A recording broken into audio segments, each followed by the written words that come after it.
Next concept है stock versus flow, यानी इसके बीच में डिफरेंस देखते हैं। स्टॉक और फ्लो क्या है।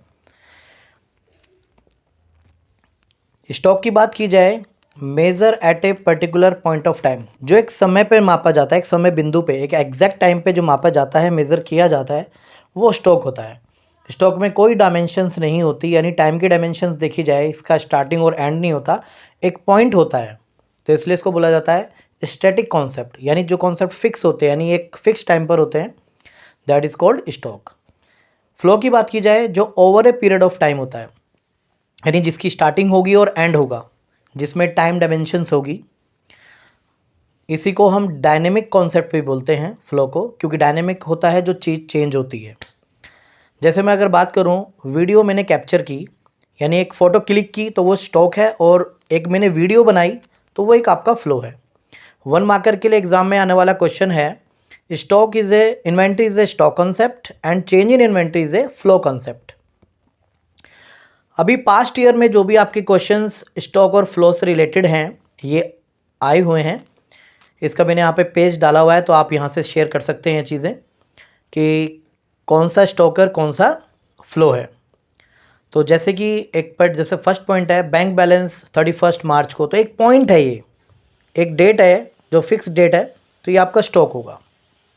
लॉस, प्रोडक्शन, प्रॉफिट, ये पूरे साल के दौरान में निकाले जाते हैं, तो ये फ्लो होंगे। कैपिटल एक डेट पर होती है, स्टॉक है। वेल्थ एक डेट पे मापी जाती है, स्टॉक है। राइट। तो इस तरह से आप ये सारे क्वेश्चंस कर सकते हैं एग्जाम के टाइम पर, इससे बाहर कुछ भी नहीं आएगा। ये ऑलमोस्ट सारे स्टॉक और फ्लो हैं, एग्जाम टाइम पे इसको जरूर देख के जाएं। अब बात करते हैं रियल फ्लो और मनी फ्लो में क्या डिफरेंस है।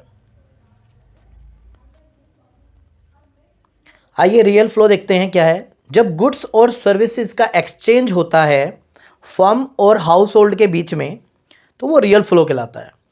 तो ये सिस्टम पहले हुआ करता था, जैसे कि तो बार्टर सिस्टम में इसमें दिक्कत भी होती थी रियल फ्लो में। रियल फ्लो को हम फिजिकल फ्लो भी बोलते हैं।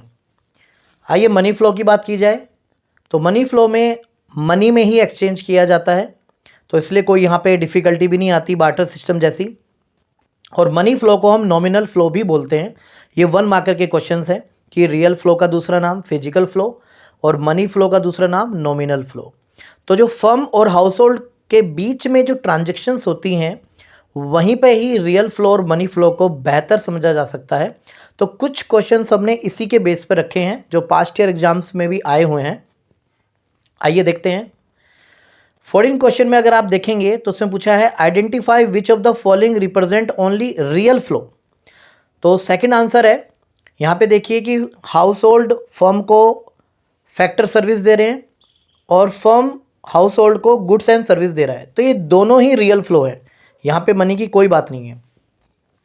15 क्वेश्चन में देखें, what does the following diagram represent. जो यहाँ पर डायग्राम है, यहाँ पर मनी की बात चल रही है। हाउस होल्ड खर्चा कर रहा है, फर्म उनको पेमेंट कर रहा है, फैक्टर पेमेंट होती है रेंट, इंटरेस्ट, प्रॉफिट, जो कि मनी में ही होता है, तो ये मनी फ्लो है। Last question, circular flow of income is correctly represented in the diagram. कौन सा इसमें से कौन सा सही फ्लो है। तो फर्स्ट वाला जो है आपका सही फ्लो है, ध्यान से देखिए। नेक्स्ट क्वेश्चन भी देखिए 29, यहाँ पे बोलता है बीओडी एक्टिविटी में क्या हो रहा है। तो बीओडी एक्टिविटी में आप देखोगे यहाँ पे गुड्स दे रहे हैं फर्म, और डी एक्टिविटी में हाउस होल्ड फर्म को फैक्टर सर्विस दे रहे हैं। ये दोनों ही गुड्स और सर्विस की बात चल रही है, तो ये आपका फिजिकल फ्लो है, यानी कि रियल फ्लो है। और अगर बात की जाए ए और सी की, तो ये मनी फ्लो हो जाएगा। पूछा इसमें खाली बीओडी है, इसलिए आपका रियल फ्लो है। लास्ट आपका देखेंगे 30 क्वेश्चन में कि क्या चीज़ दिखाई है इसमें। फर्म हाउस होल्ड को क्या दे रही है, ये नेशनल इनकम हो रही है। और लास्ट देखोगे आप कि फर्म हाउस होल्ड को क्या दे रहे हैं, ये कंजप्शन एक्सपेंडिचर हो रहा है। जब हाउस फर्म पे खर्चा करेगा तो ये आपका कंजप्शन एक्सपेंडिचर होगा, फर्म हाउस होल्ड को पैसा देगी तो नेशनल इनकम होगा।